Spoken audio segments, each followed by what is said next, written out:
Sanctuary, The Great Man, Top Silk, A Conversation, Influence, Crunch Time, and Family Values. I can't make the claim that my plays charted the lives and times of all Australians. The characters in my plays were most often middle-class and Anglo-Celtic, but the social changes our nation as a whole went through can be clearly seen. By the time of my first plays, The Coming of Stork and Don's Party, the rigid social conformity of the 1950s had been disrupted by the 1960s, which brought dreams, sadly short-lived and sometimes psychedelically aided, of peace, love and understanding, along with more sexual freedom and less repression and censorship. The disastrous male attempt to instigate sexual freedom in suburban Melbourne's Lower Plenty can be clearly seen in the train wreck of Don's Party. The 1970s saw the flowering of feminist thought and action, whose effects are reflected in the newly assertive female characters in Third World Blues, A Handful of Friends and The Department. We also saw the coming of the first Labor government in more than 20 years.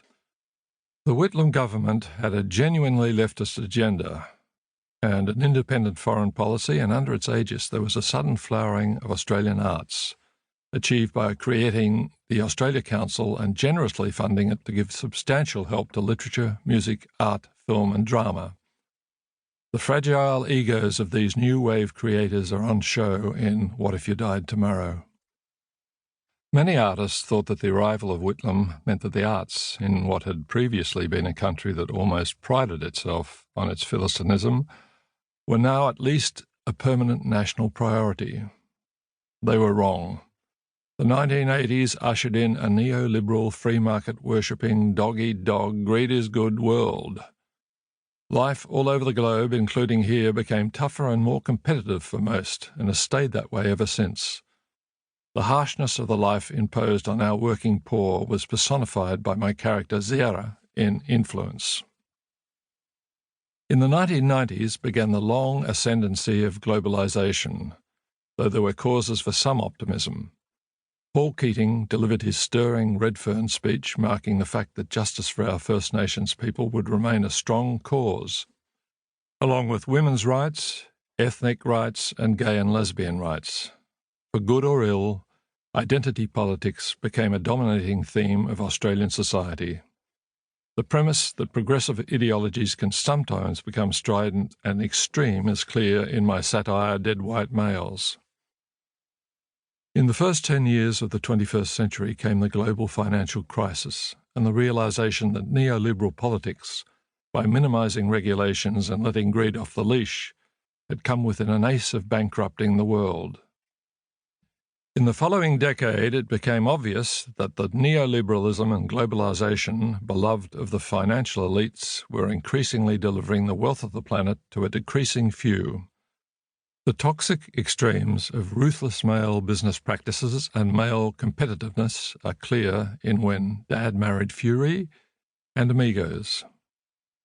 The new century also brought long-sought reforms such as gay marriage, and in some states the right to voluntary assisted dying became a reality. In crunch time, the cruelty of not permitting voluntary assisted dying is explored. Then COVID-19 hit and the world floundered. Australia survived better than most countries because of our relative isolation and governments that were prepared to act hard and fast. But as the effects of climate change became increasingly apparent, we at last began to realise that our old lives of certainty and security could be gone forever. The conscious campaign of the right-wing media to minimise the dangers of climate change looms large in Happiness. Reliving it all again reminded me that being a successful writer isn't always an armchair ride. Someone described war as long stretches of boredom with moments of panic. For me, writing was often long stretches of prolonged anxiety as I wrestled with the work, and then doubts and fears alternating with excitement as opening nights approached.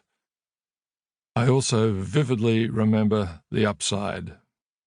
The exhilaration and joy when I knew something I'd written was making a strong and visceral connection with my audience, and the shock, thankfully not too often, of realising it hadn't. The memoir has also allowed me to write about the plethora of odd,